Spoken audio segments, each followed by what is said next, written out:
Buenos días, buenas tardes a todos y todas. Bienvenidos al ciclo de webinarios Tejiendo Esperanza en tiempos de transición a la vida en armonía, al Summa Causae.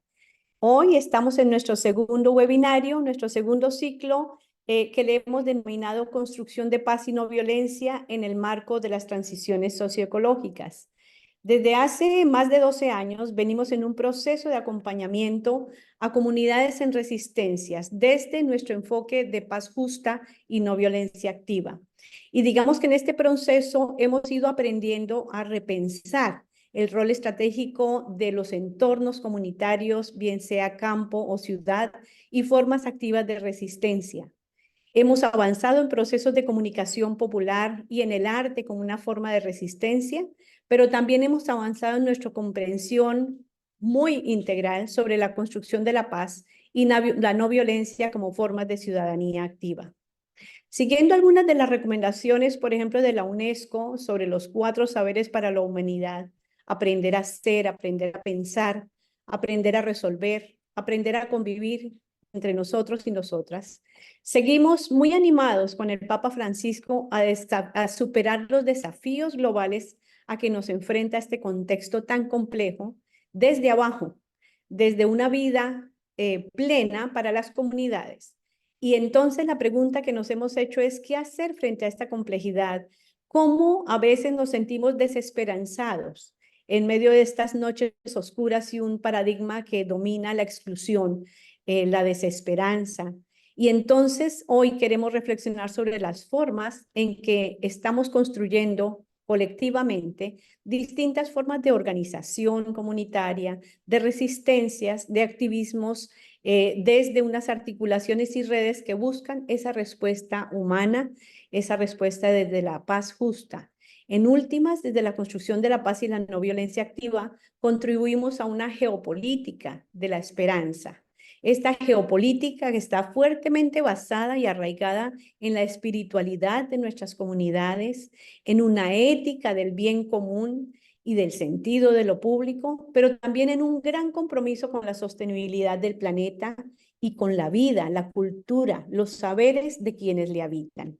Hoy entonces tenemos como objetivo general de la reflexión fomentar en el marco de las transiciones socioecológicas unas reflexiones sobre la construcción de la paz desde este enfoque de no violencia activa. Y como objetivos específicos, analizar el impacto de la industria extractiva en la generación de conflictos socioambientales y la crisis climática. En segundo lugar, cuestionar de manera crítica la transición energética como nos la están presentando y su relación con las denominadas transiciones socioecológicas. Y en tercer lugar, impulsar el enfoque de construcción de paz y no violencia en las resistencias como camino para el fortalecimiento de la vida en armonía desde los territorios. Les saluda Marta Inés Romero, secretaria general de Pax Christi Internacional, y a continuación le doy la palabra con mucha gratitud a Martita Aravena desde Chile, quien nos acompañará en esta facilitación. Muchas gracias, Martín. Buenos días a todos y a todas en Latinoamérica y el Caribe, a todos aquellos que nos están viendo. Vamos a partir este webinar con la exponencia, el impacto de la industria extractiva en la generación de conflictos socioambientales y crisis climática. Y quien va a exponer es nuestro compañero Alejandro García Pedraza, sociólogo, integrante de Pax Christi Internacional. Disculpen, el sonido está muy bajo, por favor, Martica. Tu sonido está muy bajo. No se le escucha el micrófono. No se puede traducir, perdón. Muy bien, muchas gracias. Voy entonces a iniciar con la presentación mientras Marta Aravena revisa el micrófono. Entonces voy a compartirles por aquí. Creo que ya, perfecto.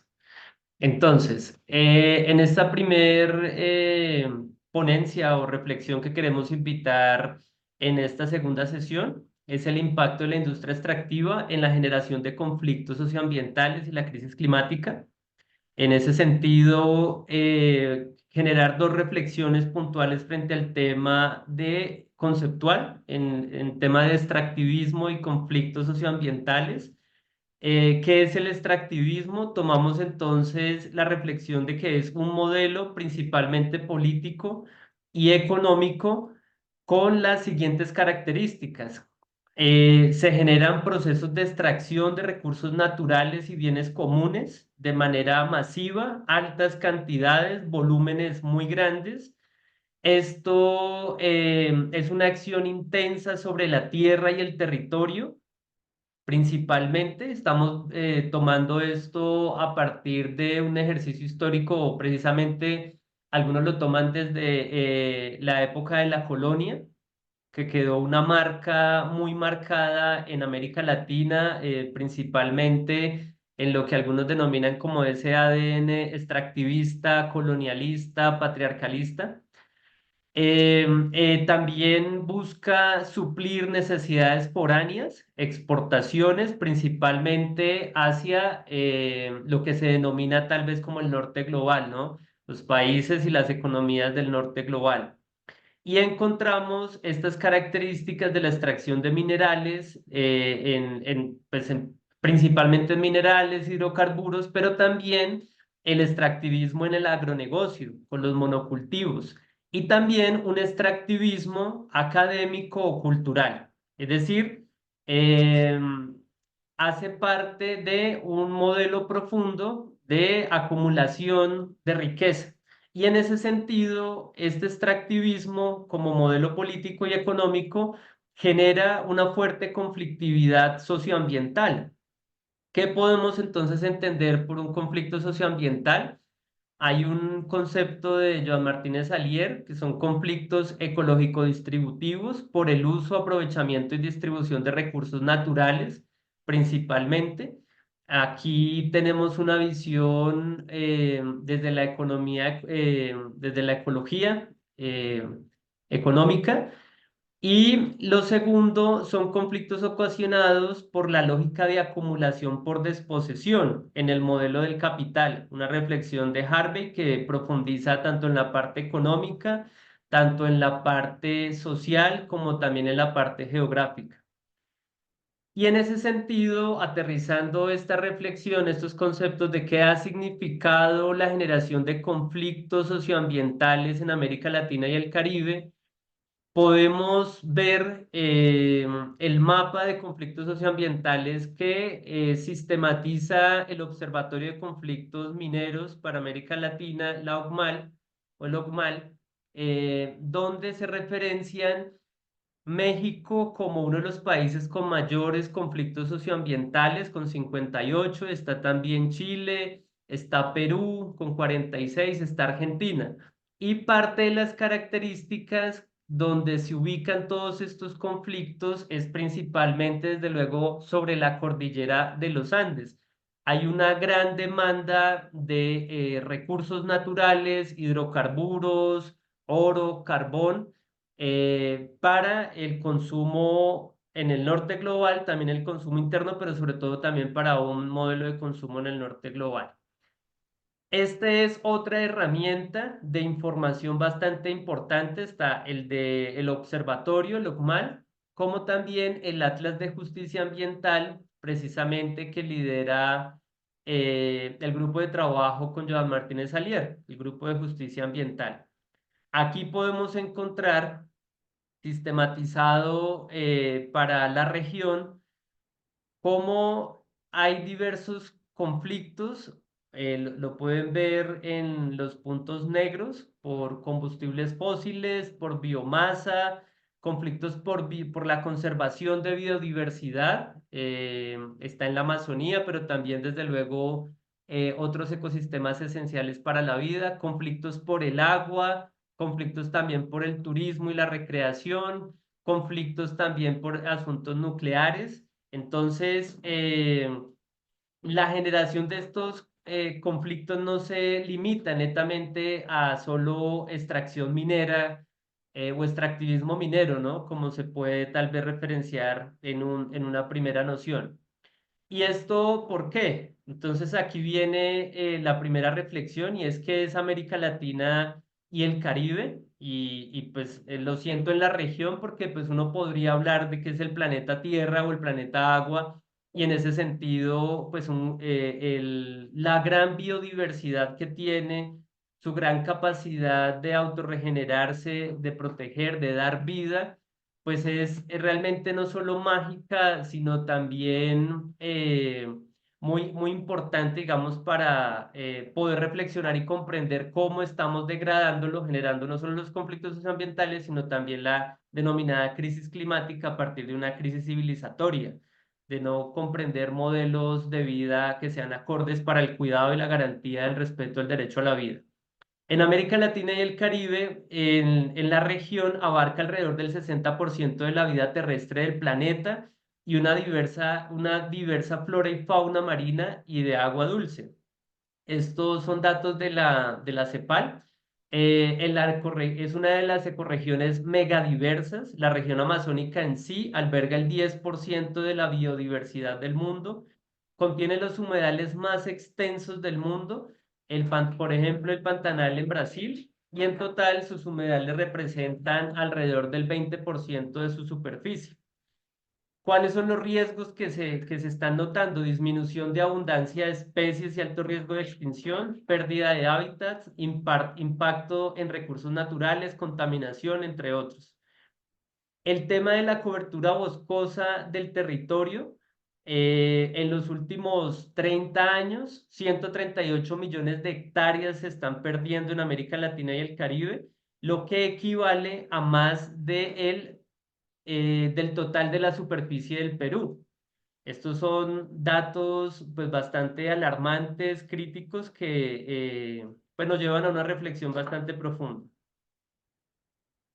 Los impactos negativos generados por el extractivismo, desde luego uno de los principales es ese relato del desarrollo, con el cual buscan precisamente garantizar la viabilidad de un modelo extractivista, económico, cultural, político, que sea garante de esa lógica de acumulación de riqueza, de consumismo, y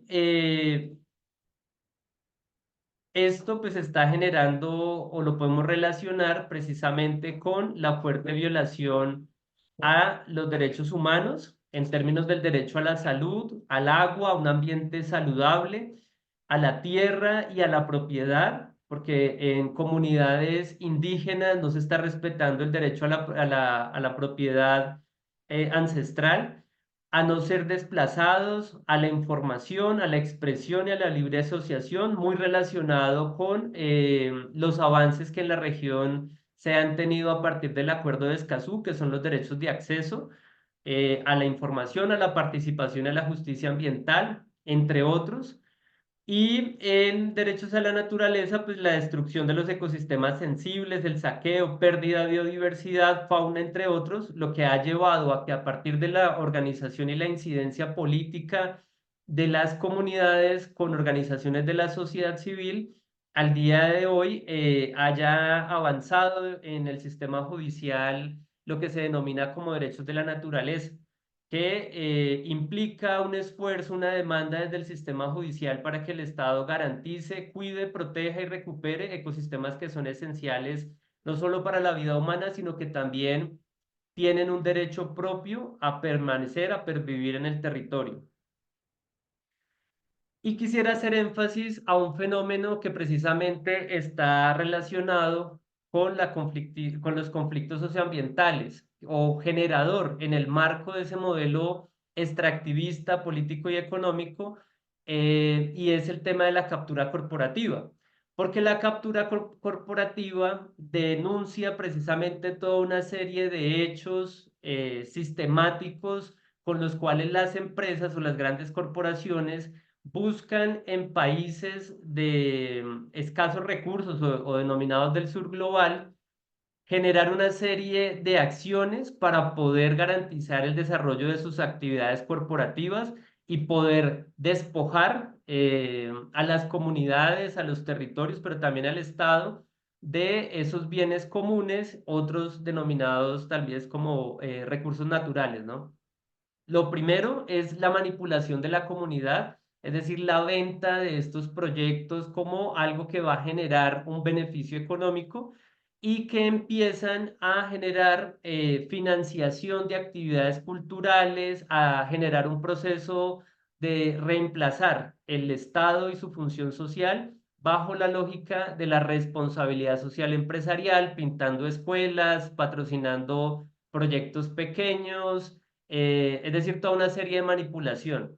Otro fenómeno que se evidencia en la puerta giratoria, entonces en los diversos países y casos se puede ver cómo algunos exfuncionarios del gobierno que estuvieron en las áreas de los ministerios de Ambiente o de Minas o cercanos a la presidencia empiezan a ser gerentes de estos proyectos mineros que tienen, digamos, el conocimiento, el lobby político, el respaldo político para poder entonces favorecer los intereses de estas empresas. Otro es la interferencia en el sistema judicial, precisamente el lobby con abogados para poder entonces hacer una presión jurídica para negar las consultas populares, las consultas previas, pero también la interferencia política y legislativa para financiar campañas políticas, también para reacomodar el sistema legal, la normatividad, para generar una flexibilidad en la reglamentación que tienen estas empresas en los países. La privatización de los servicios de seguridad pública, esto es algo muy complejo y peligroso. Genera precisamente convenios con los ejércitos, en el caso colombiano, una denuncia muy puntual de algunas empresas, algunas multinacionales haciendo convenios con el ejército. La diplomacia económica, como los gobernantes de los estados donde son las casas matrices, vienen a los países del sur global a financiar también algunos proyectos de paz, de desarrollo, pero en lógica también de darle una apertura y una bienvenida en el marco de los tratados de libre comercio a las empresas mineras, agronegocios y otras. La construcción de narrativas, ¿no? El hacernos ver como países subdesarrollados, como países pobres y que este modelo económico nos va a generar efectivamente riqueza y salir al desarrollo. Captura de las instituciones académicas es algo importante también relevar porque en el marco de esa conflictividad se rompe el tejido social y genera que tanto desde el barrio más humilde hasta las organizaciones de la sociedad civil, hasta la academia también tomen posición frente a discutir sobre este modelo y los beneficios que esto genera. Y esto en sí, en un ejercicio democrático, no es malo. El problema es que no es en un ejercicio libre y soberano, sino en un ejercicio marcado por la transacción económica que generan estas empresas a través de su lobby, porque si financian institutos académicos con un fuerte recurso económico, no garantiza precisamente la independencia de los estudios. Y quisiera cerrar con un estudio que hizo la OCDE junto con la CEPAL, el Banco de Desarrollo de América Latina, que se llama Perspectivas Económicas en América Latina para el año 2022 hacia una transición verde y justa. ¿Qué dice en este estudio? Que el porcentaje de gases de efecto invernadero en el 2019, el gran porcentaje estuvo en Asia Oriental y el Pacífico, el 37.5%, seguido por Europa y Asia Central hacia el 14.4%, pero América Latina y el Caribe está apenas en el 8.1%. Para ellos, desde esta lectura en la presentación que hicieron, esto es precisamente una oportunidad. Si nosotros no emitimos tantos gases de efecto invernadero, que es el principal generador precisamente del calentamiento global y de ahí hacia la crisis climática, pues es una oportunidad precisamente no para poder desarrollar la industria y contaminar y elevar estas cifras, sino por el contrario, para poder reafirmarnos en otros modelos de economía, otros modelos políticos y culturales que no sean agentes de generadores precisamente de esa crisis climática y civilizatoria. Y en este estudio citan una investigación, una encuesta en la cual le preguntan cuál es el porcentaje de ciudadanos que considera que el cambio climático supone una amenaza muy grave para el país en los próximos 20 años. Esto se realizó en el año 2019. Y si ustedes se dan cuenta, en la región, Chile cerca del 88%, Costa Rica, Colombia, Ecuador, Uruguay, todos los países de América Latina en promedio, cerca del 69% consideran que el cambio climático supone una amenaza muy grave. Pero para los países de la OCDE baja un poco más, para África, para Asia Pacífico y para hacia los países del Oriente Medio y el norte de África supone un poco menos. Es decir, aquí podríamos identificar que hay una fuerte percepción frente al daño climático, el cambio climático y lo que esto nos puede generar en la región. Es decir, están midiendo también la percepción. Y en este estudio hablan precisamente de la oportunidad, es decir, primero, no son grandes emisores de gases de dióxido de carbono. Segundo, hay una alta percepción, lo cual puede generar una fuerte conflictividad porque la ciudadanía puede ver que efectivamente este tipo de modelos genera un choque y un daño, un deterioro ambiental. Pero tercero, esto pues es una oportunidad visto desde el norte global para América Latina y el Caribe, y es que se encuentran los minerales que ellos llaman claves o críticos para la transición verde. Y es que está el 61% de reservas globales de litio, 39% de las reservas globales de cobre y el 32% del níquel y la plata a nivel global. ¿Qué genera esto? Pues precisamente la reflexión que queremos promover. Quienes mantienen este modelo van a querer llegar a la región y promover en el marco de una narrativa de la transición energética, mantener esa acumulación por desposesión. Y cierro con esta cifra, es el Global Witness, una ONG que hace precisamente la sistematización de los líderes ambientales y las lideresas ambientales asesinadas en el marco de la resistencia. Al menos 177 personas defensoras perdieron sus vidas esto es en el año 2022. Colombia como uno de los países con más líderes y lideresas asesinados, Brasil, México, Honduras, es decir, el panorama es bastante crítico.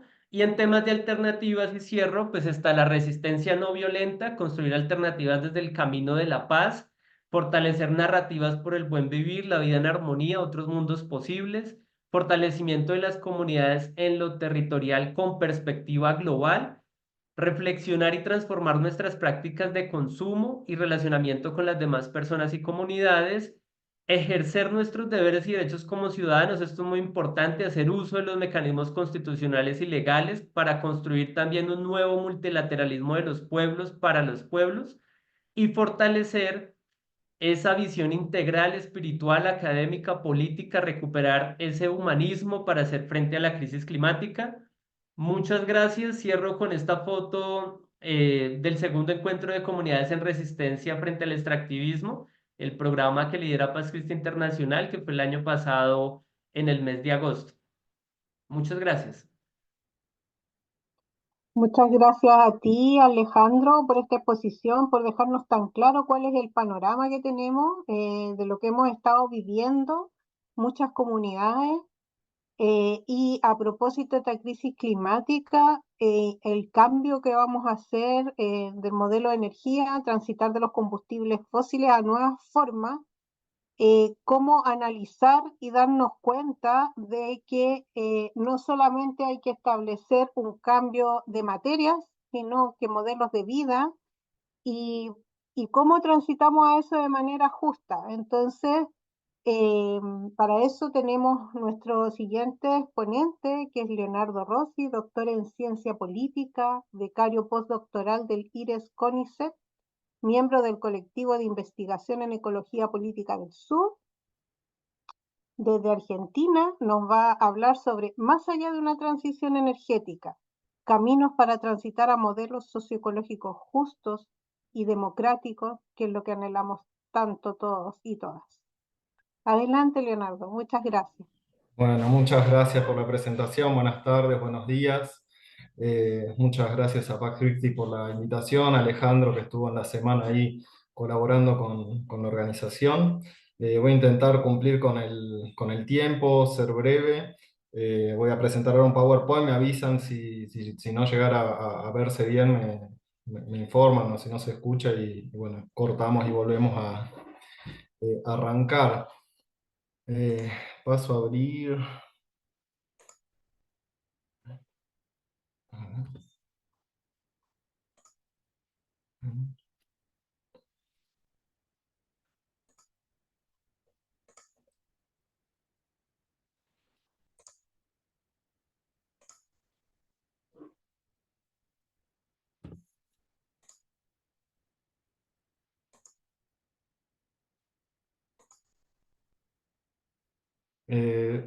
¿Se ve completa o no? ¿Sí? Bueno, Ya se ve, falta que le marques abajo en la presentación. Exacto. ¿se ve ahí bien? Si no se ve, Leonardo, solamente amplía un poquito para que no quede tan pequeño. Y vamos.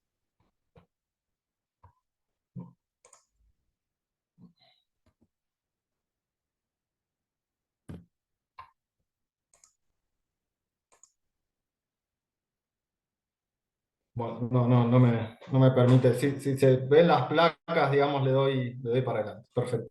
Bueno, comenzamos, así no perdemos más tiempo. Un poco el objeto de la presentación, a partir de la propuesta que me hacían, era volver un poco a las preguntas fundamentales, porque en esta carrera vertiginosa, ¿no? y abrumadora que nos imponen de discusiones sobre transición energética, de golpe estamos dando discusiones que no son discusiones propias ni nuestras, y nos olvidamos un poco de dónde viene, ¿no? Toda esta discusión, mismo qué es la energía, ¿no? ¿Qué es la energía y qué tiene que ver con la vida humana la energía? Entonces un poco voy a intentar trazar un recorrido por el tiempo muy breve, pero para volver a esas preguntas, si se quiere, iniciales, ¿no? De cómo, para quién, para qué las comunidades humanas históricamente utilizaron la energía. Plantear esto, ¿no? Que partimos, ¿no? de la energía entendiéndola como la materia en movimiento que fluye para reproducir los ciclos vitales a distintas escalas espaciales y temporales, y poco a poco en la historia se van abriendo paso manejos diversos, muy diversificados en el tiempo y en el espacio de distintas comunidades humanas, en lo que llamamos el proceso biológico-cultural, ¿no? Y nosotros definimos que ahí se ponen en juego formas ecológico-políticas específicas de organizar esos flujos de energía, que lo llamamos siguiendo, digamos, una línea teórica de análisis metabolismos societales, ¿no? Siguiendo la línea ecomarxista, y que, por ejemplo, esto se escenifica, se pone en acto históricamente en los distintos sistemas agroalimentarios que han sido sistemas diferenciados, ¿no? Según los momentos, las épocas y las distintas geografías de los sistemas cazadores-recolectores, forrajeros, horticultores, agrícolas, ganaderos, y las distintas combinaciones, porque también tenemos un imaginario, ¿no? Muy moderno occidental, casi como de una línea evolutiva así, ¿no? de las distintas formas de evolución humana, y no que estas fueron interactuando, fueron dando marcha atrás, recreándose, transformándose. Decimos eso, ¿no? Esto implica modos concretos de organizar el trabajo reproductivo, tiene que ver con cómo vamos a definir o cómo han definido históricamente las comunidades humanas la obtención, la distribución y los mecanismos de toma de decisiones, es decir, las formas políticas, las formas político-democráticas, en torno a la energía que organiza la vida. La primera energía tiene que ver justamente con reconvertir ese proceso de fotosíntesis, ¿no? que nos da la vida vegetal a través de las cadenas tróficas en el alimento que va a sostener la vida humana. Bueno, estas dos imágenes clásicas, no muy originales, ¿no? Pero pensar un poco eso que decía antes. Leonardo, disculpa, no está pasando, no están pasando los diapositivas, por favor. Que se transforma, ¿no? esa vida vegetal y formas específicamente humanas de organizar ese flujo energético para producir y reproducir la vida. No quiere decir que esto haya sido siempre perfecto, ni igualitario, ni idealmente democrático, pero sí que han existido distintas variaciones Leonardo, y disculpa. tipologías, ¿no? Históricas. Y me interesaba también pensar un poco en esa imagen de esa selva, también como un proceso biocultural, porque hoy ya tenemos muchos estudios que dan cuenta, ¿no?, de que en gran medida las selvas han sido ecosistemas antropogénicos. ¿Se sigue viendo ahí en la presentación?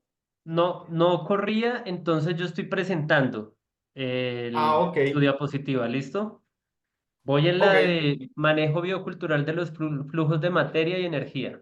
Bien, bueno, así es aclaración, ¿no? Pensar también los ecosistemas selváticos, que hoy ya hay mucha prueba científica, ¿no? Como otra forma ecológico-política de organizar ese flujo de materia y energía, incluso desde la economía ecológica, que recién nos traía a colación Alejandro en su presentación, pensados como sistemas negentrópicos, justamente sistemas que invierten esta lógica de alta entropía que hoy tenemos en los sistemas urbanos industriales de disipación de energía, sino sistemas en una clave positiva de cómo organizar esa energía y hasta de enfriar el planeta, digamos, hablando en unos términos un poco más simplificados.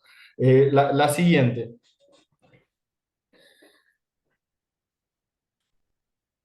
Bueno, y para ir, digamos, a la gran ruptura, el capitalismo como una gran perturbación energética. En esa clave estamos pensando desde el colectivo de Ecología Política del Sur.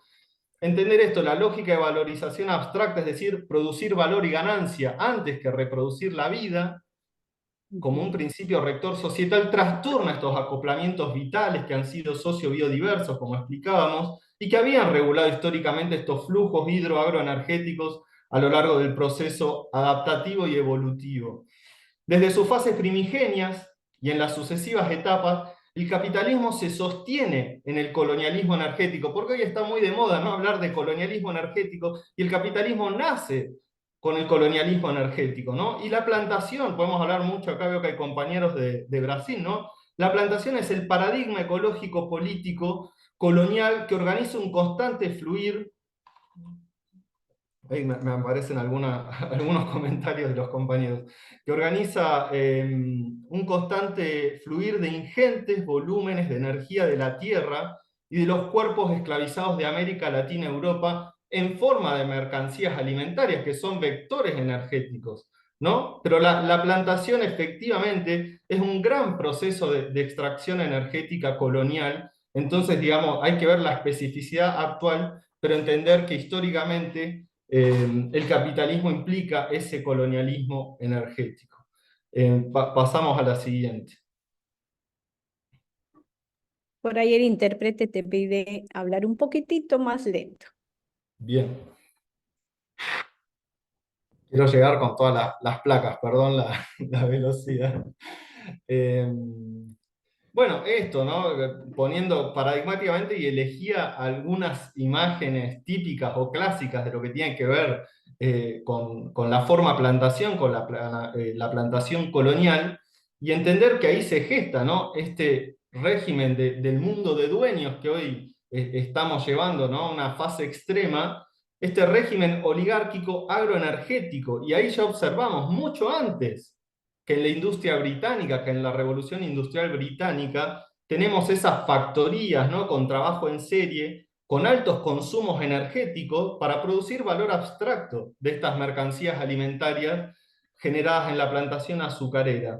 Y curiosamente me llamaba mucho la atención, y lo ponía un poco a modo de provocación, ¿no?, un molino de viento contribuyendo a esa planta industrial. Entonces preguntarse que más allá de la forma específica tecnológica, ¿cuál es el régimen de relaciones sociales que organiza la utilización de tal o cual tecnología, ¿no? Me parecía muy ilustrativo ese molino, ¿no?, rodeado de esclavos, rodeado de desiertos alimentarios y de monocultura, y una profunda perturbación ecológico-cultural en los territorios de nuestra América.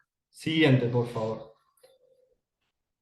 Y entonces, en el proceso histórico vamos pasando, ¿no? De esa apropiación y succión de la energía en forma de alimentos, de cultivos, a fuentes directamente para mover la gran maquinaria capitalista, ¿no?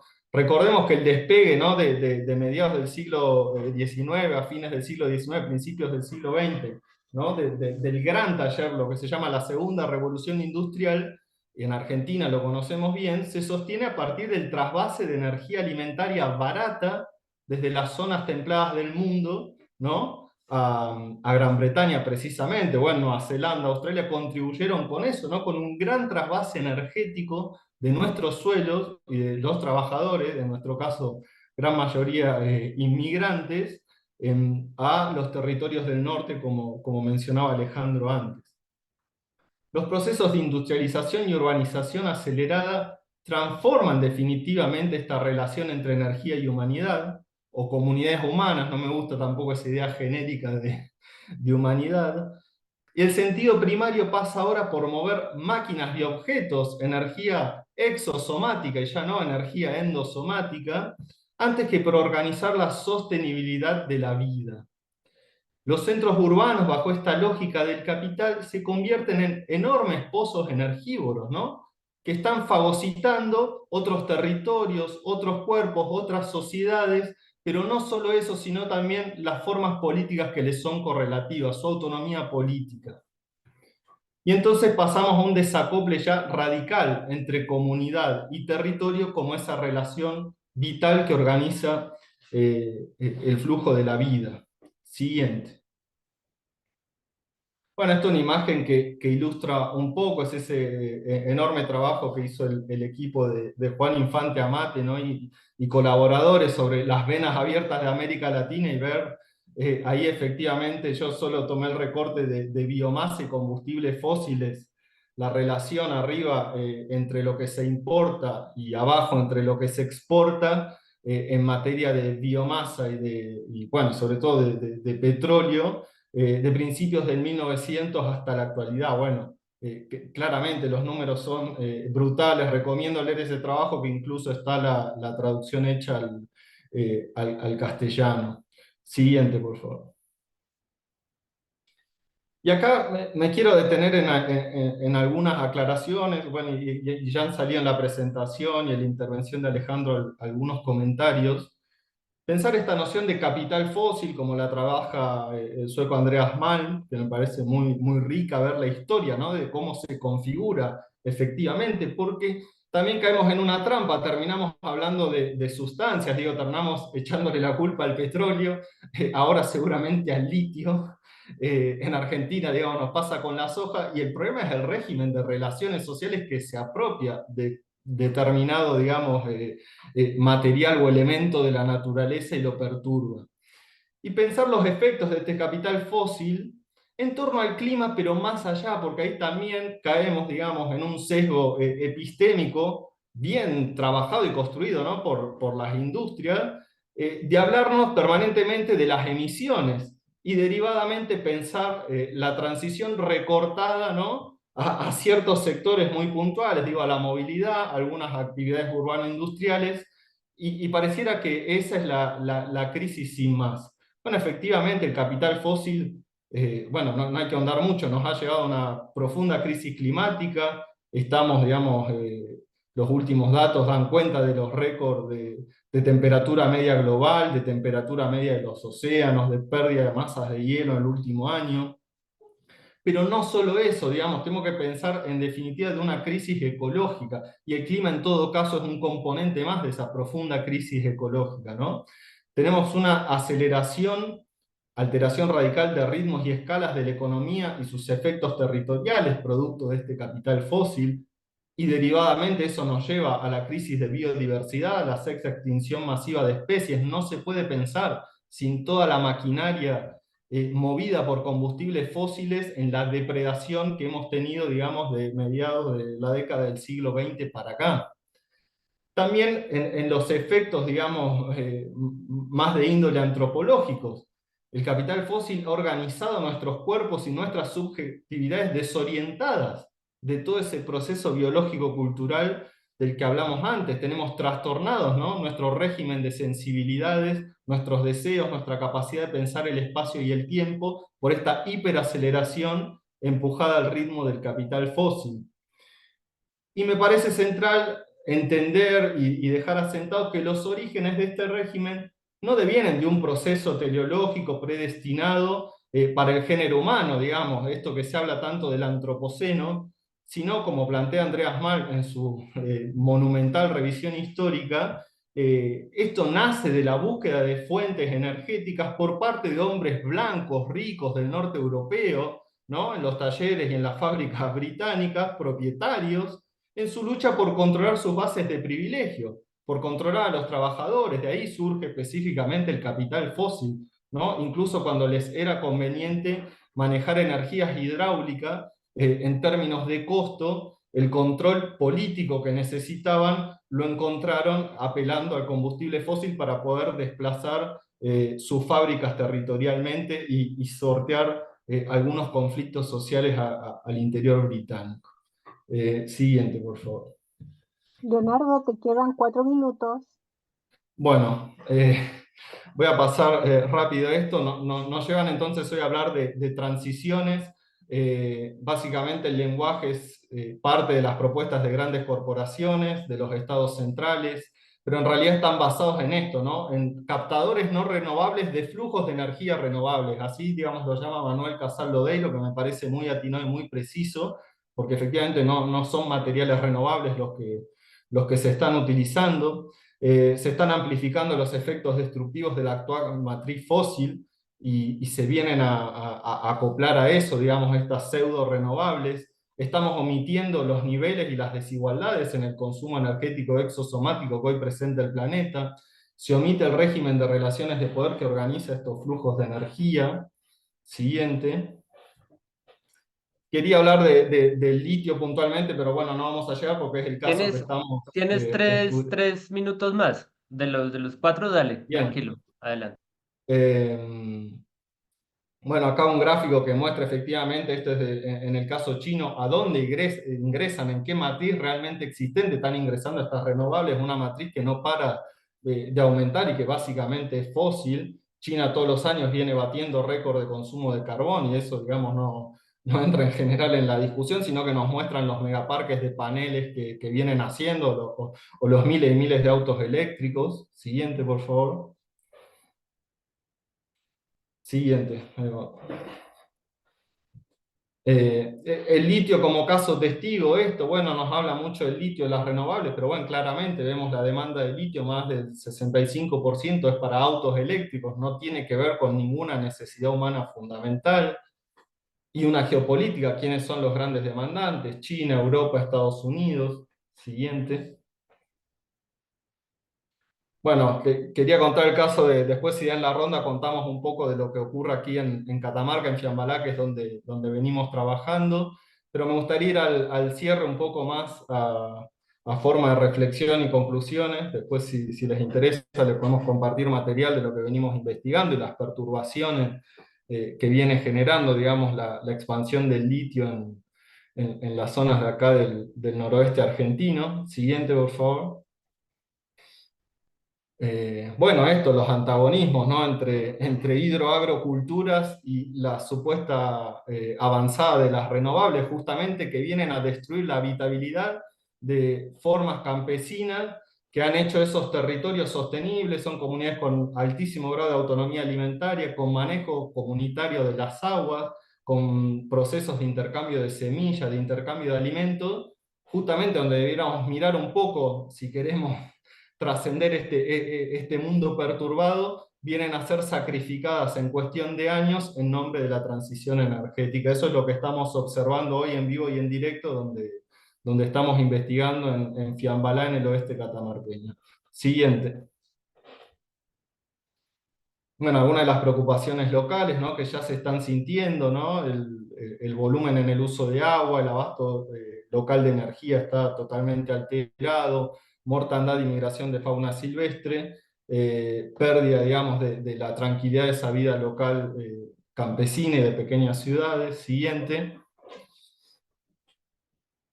Entendemos al litio como un eslabón más de una cadena de energía extrema. La extracción de litio está poniendo en riesgo de extinción territorios refugio, comunidades históricamente autosustentables que no tienen ningún tipo de injerencia en los factores que provocaron la actual crisis climática de la Tierra. Siguiente. Y en todo caso tenemos que buscar pistas ecopolíticas antes que solucionismo tecnológico, ¿no? Indagar sobre aquellas técnicas políticas para sostener la vida en común antes que en complejos y costosos implementos tecnológicos, máquinas, que en general tienden a retroalimentar el consumo mineral energético exosomático. Tenemos que orientar la mirada menos hacia chips, cableados, baterías y paneles, y más hacia aquellas tramas agroecológicas, permaculturales, a las organizaciones campesinos e indígenas que recuperan el sentido profundo de la energía como vía para rehabilitar la tierra en tantos seres ecosociodependientes. Por último, decimos que hay que reelaborar metabolismos societales acordes a las urgencias de este tiempo, y se trata de un enorme desafío ecológico-político, pero de una impostergable necesidad de especie ante el crítico cuadro biosférico en el que estamos. Muchas gracias. Muchas gracias a ti, Leonardo, por esta exposición. Nos queda bastante más claro el panorama que vivimos y cómo en realidad se trata de encubrir en fondo el avance del mismo modelo que hemos visto proyectado todo este tiempo. Y nos da también toda esta información, herramientas para seguir trabajando y defendiendo estos territorios. Esto va ligado a cómo podemos ir construyendo estrategias y poder avanzar a través de la no violencia activa para incentivar el buen vivir y un mundo más justo. En nuestra siguiente ponencia tenemos a la hermana Pat Ryan Nicole, miembro de la Junta Directiva de Paz Christi Internacional y de la Asociación de Derechos Humanos y Medio Ambiente, DUMA, en Puno, Perú. Ella nos va a hablar sobre la importancia de hablar de construcción de paz y no violencia en el marco de las transiciones socioecológicas. Adelante, hermana Pat Ryan.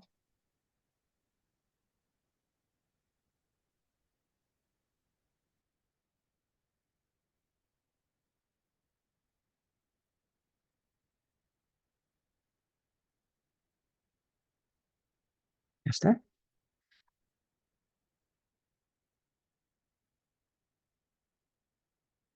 Muy buen día con todos y todas. Les saludo desde Puno, Perú, donde vivo, y le doy muchas gracias pues a Paz Christi de ofrecerme esta posibilidad de compartir un poco sobre lo que ayuda pues a nuestro parecer en la construcción de un camino no violento en medio de proteger los derechos de los pueblos originarios y de la madre tierra, en medio de toda la cuestión de actividad extractiva que está intentando dominar todo. Entonces, a ver, un momentito.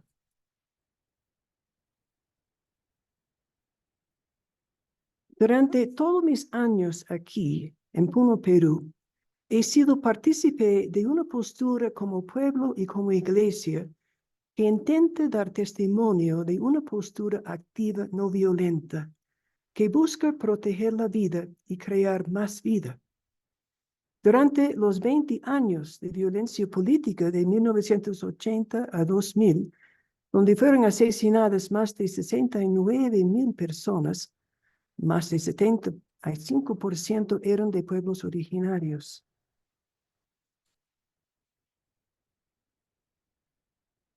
Durante todo ese tiempo, hemos creado lemas que nos marcaron, nos guiaron y hoy nos siguen animando.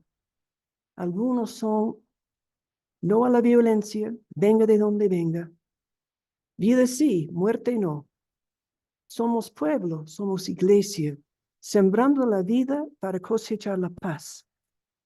Puno quiere la paz.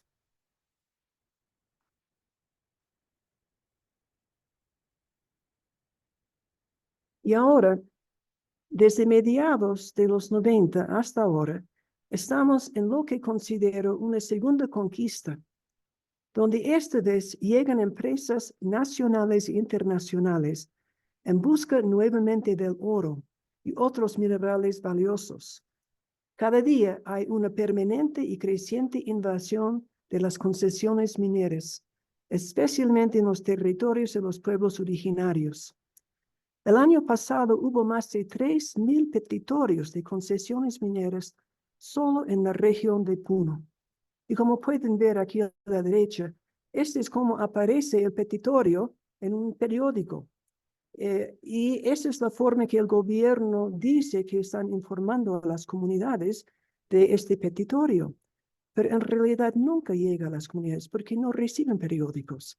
Además, si se ve bien el contenido, ni indica cuáles son las comunidades involucradas. Solamente pone coordinadas. No tiene ningún sentido para las comunidades. Siempre las comunidades son invisibilizadas, no incluidas en todo este proceso.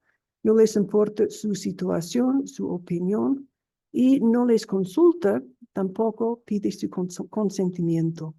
Y eso es lo común y corriente por todo el Perú, por más que hemos aprobado el convenio 169 acá. Aquí se ve un mapa y se ve un ejemplo de estas concesiones. Aquí son 10 concesiones mineras que equivalen a 8,700 hectáreas de tierra. Queda a 1,200 metros de Bolivia. Y afecta cabecera de Cuenca, aquí arriba, afecta toda la población que vive en esta zona, incluye el pueblo mismo de Queluyo. Todo el pueblo está concesionado, los centros educativos, centros de salud, todo está concesionado y nunca les han avisado que iban a hacer esto, no les han consultado. Y esa es la zona donde ha habido una reacción muy fuerte en 2011, el Aymarazo, si alguien recuerda de eso.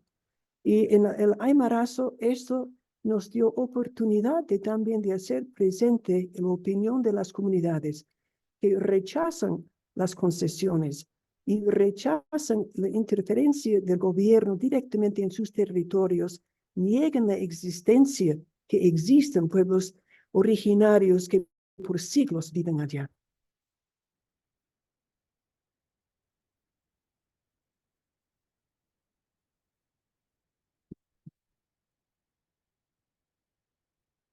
Como señalaba pues en las presentaciones ahora, la cuestión de concesiones, toda la actividad extractiva niega la dignidad y los derechos de los pueblos originarios.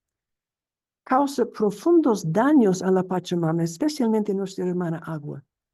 Genera conflictos socioambientales y acelera el cambio climático, solo para nombrar algunas preocupaciones enormes que tenemos aquí en Puno y por todos el sitio donde hay concesiones.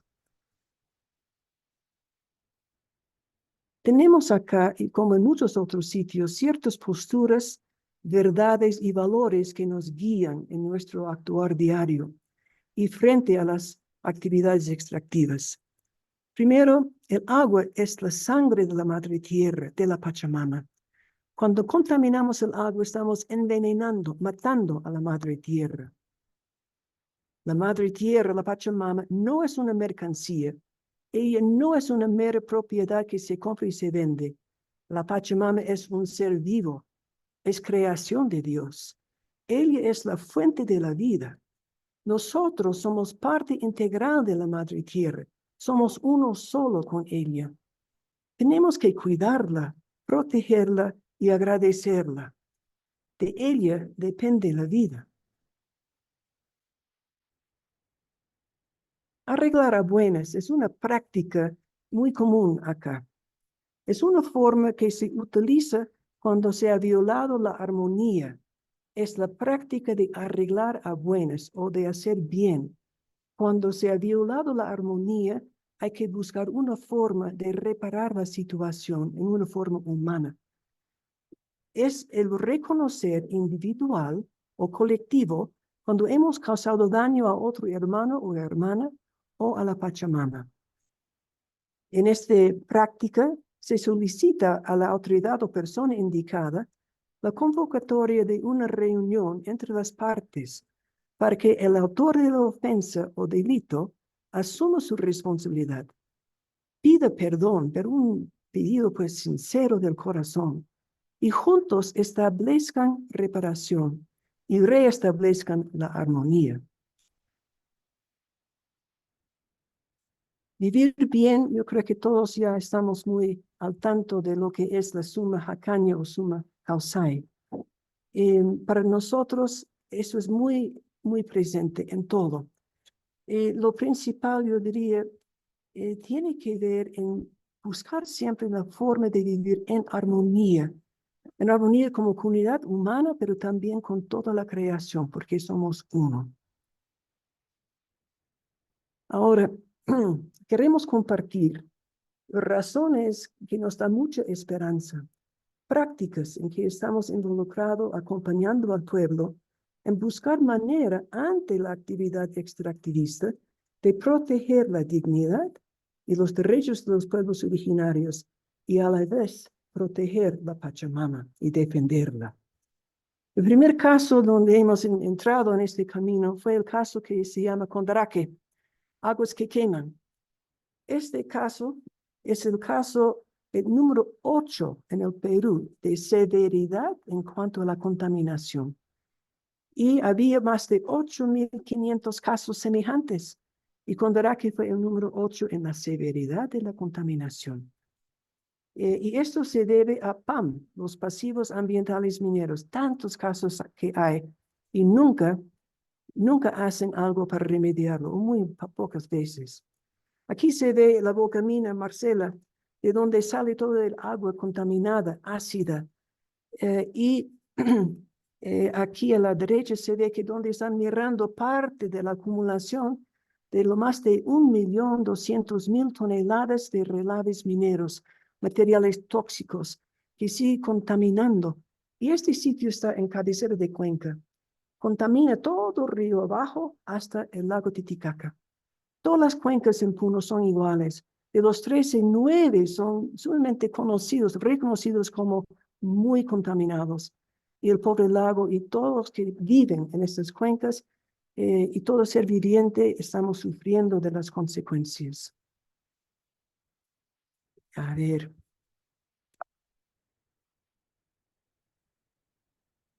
Aquí se ve a la izquierda la laguna Choquene. La gente llama esta laguna Mar Rojo, por el calor, pues de todo la contaminación que contiene. Porque todo que viene de la rampa Marcela se vacía acá. Y a la derecha se ve donde sale el agua de ahí, todo contaminado, y entra, aquí va río abajo, hasta llegar a los bofedales, que son quemados totalmente por la acidez. La acidez es 2.4. Es peor que ácido de una batería del carro. Y debe ser como 7 hasta 8 por ahí, pero 2.4 es tan contaminado, que si tú pones tu mano adentro, te quemas, pues. Los ganados allí tienen que cruzar el río, poner sus pezuñas en el agua una vez al día. Aquí se ve a la derecha esos efectos en las pezuñas. Se tuerzan hasta que se caen y muere el animal. Hay muchos abortos aquí abajo, se ve, porque se enferman pues el ganado alpaca que vive allá. Hay aquí la señora con piel de uno de sus ganados que se ha perdido. Esta es la situación que encontramos en 2009. Aquí se ve Moisés, el vicepresidente de aquel tiempo, que vino a nosotros diciendo, hagan algo, ayúdanos, porque yo estoy muriendo, yo sé que estoy muriendo de la contaminación. Yo no quiero que mis hijos e hijas, nietos y nietas mueran de lo mismo. Ayúdanos. Y desde entonces, de abril 2009, estamos caminando con la comunidad de Condaraque buscando solución y creo que se ha encontrado esto juntos. Aquí se ve que hay con un kit para analizar el agua. Los mismos comuneros han aprendido a usar los kits para analizar la calidad del agua.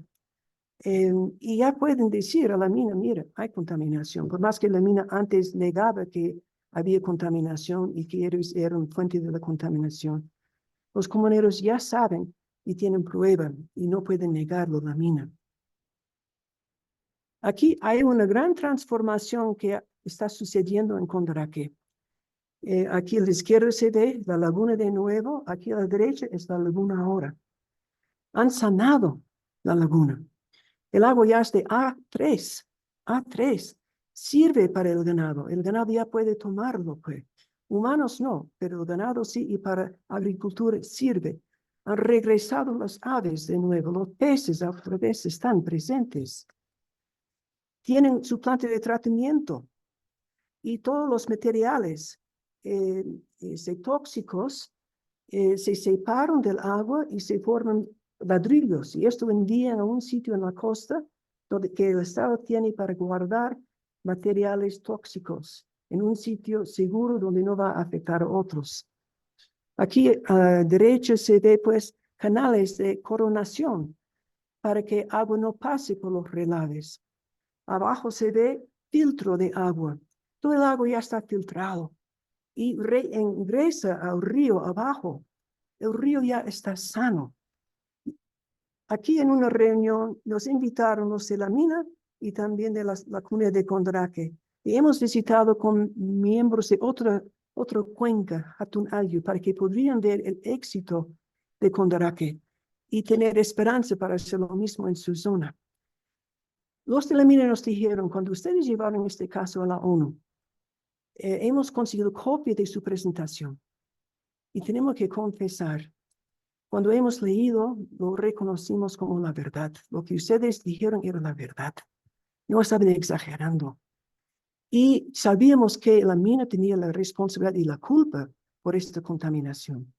Por lo tanto, han entrado en todo un periodo de hacer la reparación del daño hecho y lo están haciéndolo en una forma modelo histórico. Es el primer caso en todo el Perú donde están haciendo la remediación de los daños causados. Tanto nos gustaría poder levantar este caso para que sea visto, visible, para servir a muchos otros casos, los otros 8,000 aquí en el Perú y a nivel mundial. Y merecen pues la gratitud nuestra, los de la mina allá, que ya se llama Cumbres del Sur, y todos de Condorake y todos de Hatun'alyu, que tienen esperanza de lograr lo mismo. Y una foto más. Aquí pues es la señora Julia. Cuando le hemos visitado y le hemos pedido, y señora Julia, ¿cómo está el agua, su río ahora? Yo sí, oh, mi agua, oh, mi río, ya da vida, pues, ya no nos mata. Mi alpaca está totalmente alegre, ya sonríen, pues. El río ya está de vida de nuevo. La expresión en su cara expresa lo que este pueblo de Condorake ha conseguido. Y ha sido muchos años, y este plan de remediación, de recuperación de los daños, sigue hasta 2031, pero está en buena marcha y están haciéndolo en buena forma. Aquí tenemos el otro caso, Aguas Ejim número 2, de Hatun'alyu, que están siguiendo los mismos pasos como Condorake, pero ya animados porque han visto con sus propios ojos que sí es posible. Su agua totalmente contaminada de la mina Aruntanizak, y aquí cruzando el río no hay puente, tienen que cruzarlo. Esto les causa mucho daño porque quema el agua, está tan ácido. Y el caso legal han abierto y recién está siendo admitido. Eso ha demorado 3 años, pero por fin está siendo admitido. Otro elemento que consideramos sumamente importante y que nos ofrece mucha esperanza es el uso del derecho constitucional para proteger los derechos fundamentales del pueblo y también todos los derechos que contiene el Convenio 169 de la OIT. Este modelo de derecho constitucional, hemos pensado, hay muchas veces protestas acá, y muchas veces resultan en personas muertas, heridas, detenidos, enjuiciados, torturados, criminalizados. Tiene que haber otro camino pacífico para defenderse sus derechos y la Pachamama. Hemos llegado a ver que el derecho constitucional ofrece un camino bien sano, no violento y eficaz. Hemos iniciado casos y que ya estamos ganándolos. Y esto ofrece mucha esperanza a los pueblos porque ven que no están arriesgando sus vidas, pero sí están muy firmes en defender sus derechos. Todos están aprendiendo cuál es el convenio 169. Lo maneja, lo sabe, artículo por artículo. Mujeres y hombres usan esto para defenderse.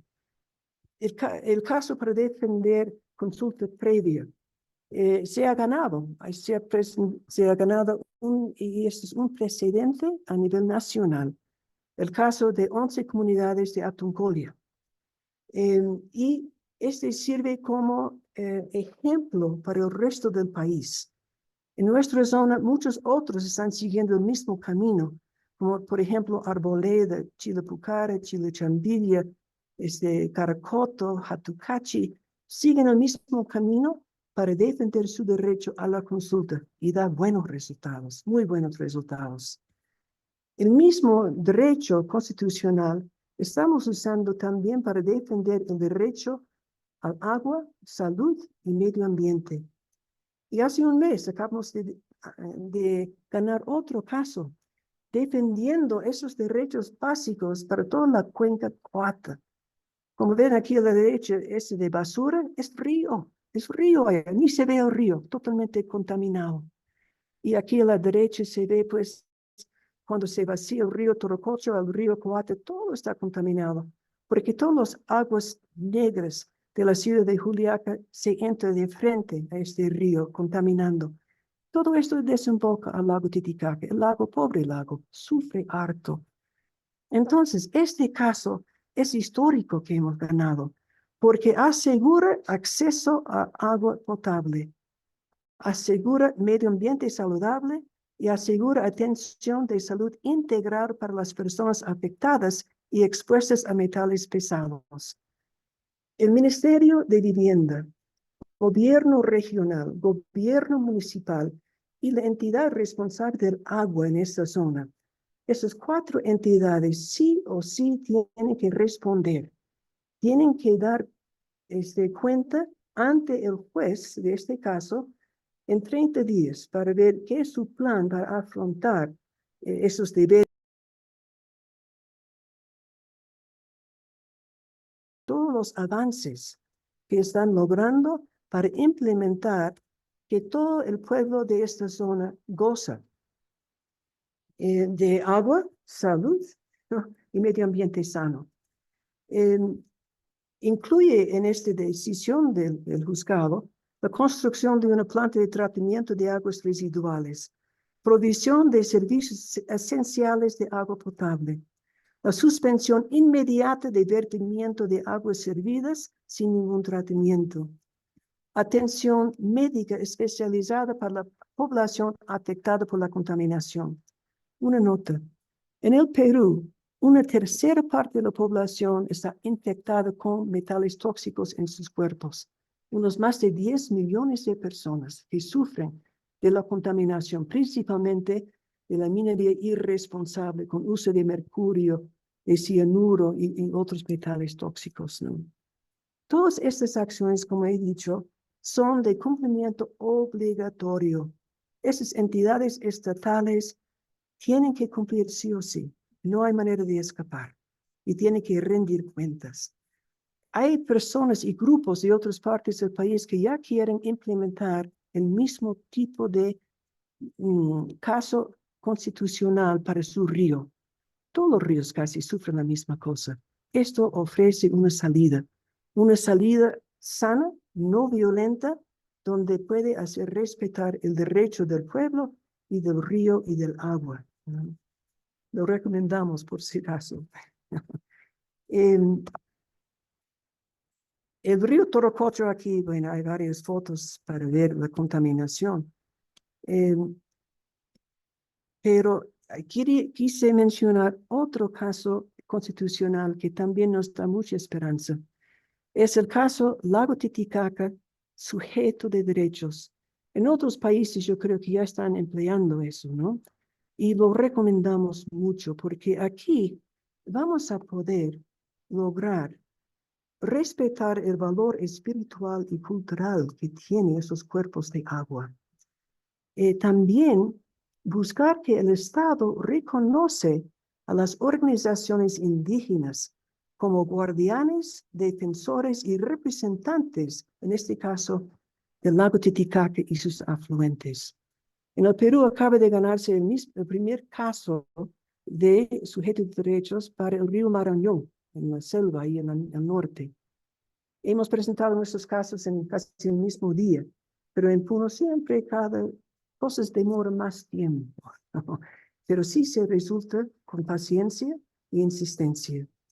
Y para terminar, Perdón, es que quedan 2 minutitos. gracias, pues. Para terminar, solamente enfatizando algunos de los elementos que vemos que dan resultados. Y esto ofrece mucha esperanza al pueblo y protegiendo su vida en el camino. El diálogo siempre, como todos nosotros hacemos, priorizando esto, nunca con una, digamos, entrada de confrontación, sino manera de dialogar y para ver junto cuál es la problemática que nos está afectando, cuáles son las causas y viendo formas de arreglar a buenas, ¿no? Y ponerlo tal como debe ser, reconociendo responsabilidades y no permitiendo que sigan si está causando daño. El conocimiento del convenio 169 es imprescindible y todos los demás, digamos, documentos internacionales que protegen los derechos de la madre tierra y de los pueblos originarios, junto con su legislación nacional. Pero este documento yo sugiero que todos tenemos que ver la forma de asegurar que sea respetada, implementada, conocida por cada persona y cada gobierno. No pueden seguir negando su existencia y su implementación. Y el otro, monitores de agua, que son comuneros mismos que aprenden a usar estos kits. Nosotros usamos el kit Lamot, que está validado también por Global Water Watch. Esto le da importancia y valor, y tiene valor científico. Y los mismos comuneros pueden vigilar la calidad de su agua y tienen prueba. Y esto pueden usar para casos legales y también para decir al gobierno, aquí hay problema, no se puede negarlo. Y casos constitucionales de amparo en defensa de los derechos constitucionales y del convenio 169. No puedo enfatizarlo más. Es un camino no violento y que da muy buenos resultados y da mucha esperanza en las comunidades porque ellos mismos son los dueños de estos casos. No son casos de escritorio que nosotros hacemos, sino las mismas comunidades son los dueños de estos casos y pueden explicarlo enseñando de dónde viene y defenderlo verbalmente, además legalmente. Y el derecho a la protesta aquí en el Perú, en las comunidades saben muy bien que el derecho a la protesta es un derecho fundamental, pero es un acto no violento. Y la gente aquí siempre dice, siempre van a poder distinguir quién es responsable de la situación de violencia, porque si nosotros estamos, saben que es no violento. Cuando entra el Estado, es ahí donde se mata o se hiere. El pueblo aquí está conocido como pueblo no violento y busca maneras de fortalecer la vida y proteger la madre tierra. Estos caminos ya están abiertos aquí y dan fruto, son eficaces. Les invitamos a explorarlos, adecuarlos e implementarlos en sus países. Y 2 citas que a veces me ayudan, pues, en tener perspectiva. Porque estamos como Goliat contra David, David contra Goliat, ¿no? Muchos decimos esto y es la pura verdad. Y pensando que somos pocos, como dijo Margaret Mead, no tengas duda de que un pequeño grupo de ciudadanos y ciudadanas convencidos e imaginativos puede cambiar el mundo. En realidad, así es como siempre ha sucedido. Y nuestro guía Mahatma Gandhi dijo, un cuerpo pequeño de espíritus determinados y encendidos por una inquebrantable fe en su misión puede alterar el curso de la historia. Y eso es lo que yo veo que los pueblos aquí en Puno están haciendo y ofreciendo sus experiencias a compartirlo con todos que tienen ganas de también participar. Muchas gracias, pues. Muchas gracias, hermana Pat Ryan. Muchas gracias a las exposiciones de Alejandro Leonardo y la hermana Pat Ryan para ir finalizando. Me gustaría leer un comentario de Alirio Cáceres de Colombia, que es muy atingente. Dice, también pienso que tanto en lo filosófico y teológico como en lo operativo, además de denunciar esas lógicas y metodologías de las corporaciones extractivistas, esas falsas soluciones, necesitamos avanzar en la hoja de ruta de la transición civilizatoria que se evidencia en la transición energética justa, sostenible e integral. El punto es que somos muchos, consumimos mucho e impactamos mucho.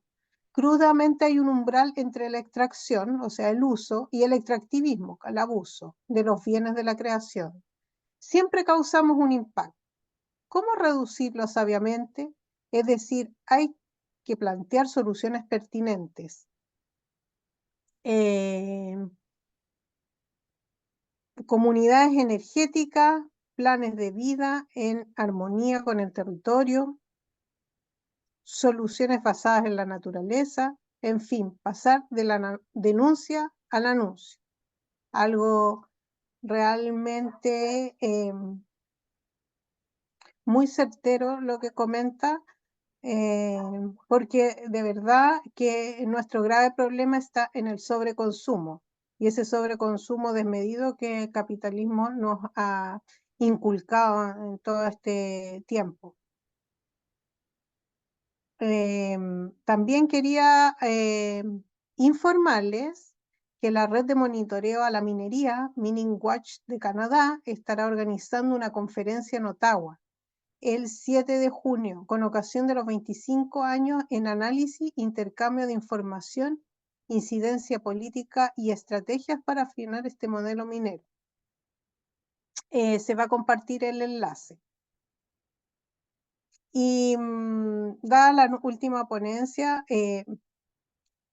queremos también fortalecer la idea con respecto a los grandes retos que tenemos como comunidades con respecto de esta transición socioecológica, de cómo seguimos desarrollando la vida y cómo defendemos nuestros lugares de vida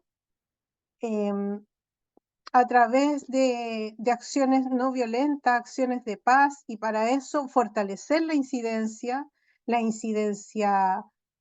política primero para llegar a los tomadores de decisiones, la incidencia a través de la justicia, la incidencia comunicacional, que es muy importante porque es importante también fortalecer la vida local, pero además no solamente trabajar empoderando a las comunidades que sufren esto, sino que a toda la región, a todo un país, porque voy a utilizar una frase que es de una gran campaña en mi país, que fue en defensa de la Patagonia, que es, tu problema es mi problema. Y finalmente todo lo que ocurre en un lugar siempre va a repercutir en otro, por eso hoy día tenemos una crisis que es de nivel global. Y por eso es importante esta incidencia comunicacional, porque lo que no se protege no se cuida. Así que doy las gracias. No sé si Alejandro o Marta Inés tengan algo para el término. Los dejo. Muchas gracias por la oportunidad de moderar este espacio. Muchas gracias, Marta. Muchas gracias a todas las personas que participaron el día de hoy, a Leonardo Rossi, a Pat Ryan. Muchas gracias por sus reflexiones, por sus intervenciones.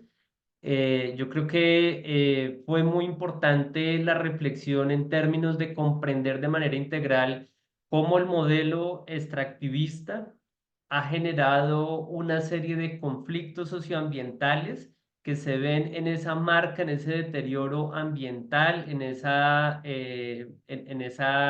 deterioro también cultural, en ese riesgo de la pérdida de la identidad y con ello también el daño espiritual que se hace a humedales, a lagos, a lugares sagrados, y que a partir de la movilización, de la incidencia política, podemos lograr que hayan procesos desde la justicia para que se reparen, se remedien, pero que esto a su vez debe ser comprendido de manera integral para que en el marco de las denominadas transiciones energéticas especialmente, no caigamos en la lógica de mantener un modelo desaforado de consumo, un modelo de acumulación de riqueza, un modelo que no pertenece a la lógica y a las necesidades de nuestros territorios, sino a intereses de la lógica del capital. Y que en este sentido vamos a seguirlos abordando en los próximos webinarios que tienen que ver precisamente con cómo en el marco de las transiciones socioecológicas se hablan entonces de las leyes de debida diligencia, de las leyes o las directivas de materias críticas, o lo que también en nuestra región y en nuestros países se habla de el interés nacional, cómo poder definir que algunos proyectos son efectivamente de interés nacional cuando hace parte de más una lógica foránea, una lógica extractiva, una lógica del capital y no a partir de la recuperación y el buen vivir de las comunidades y el buen vivir de todas las personas en general. Entonces, muchas gracias. Esta fue nuestra segunda sesión. Recuerden que son 7 webinarios. Vamos hasta el mes de noviembre. El próximo, la tercera sesión, será el viernes 19 de julio. Recordando que el día lunes 22 de julio es el Día Internacional contra la Megaminería, una de las formas de minería más impactantes en los territorios, que es parte de lo que nos compartía la hermana Pat Ryan en sus fotografías. Entonces, muchas gracias, nos estamos viendo en contacto y bueno, que sigamos tejiendo esperanza en tiempos de transiciones a la vida en armonía, que ese sea el criterio sobre el cual podamos construir paz y podamos asimismo pues, desarrollar todas estas discusiones, no tanto de cómo mantener un modelo del capital, sino cómo logramos definir esa vida en armonía desde nuestros territorios y desde nuestro sentir. Muchas gracias, hasta pronto.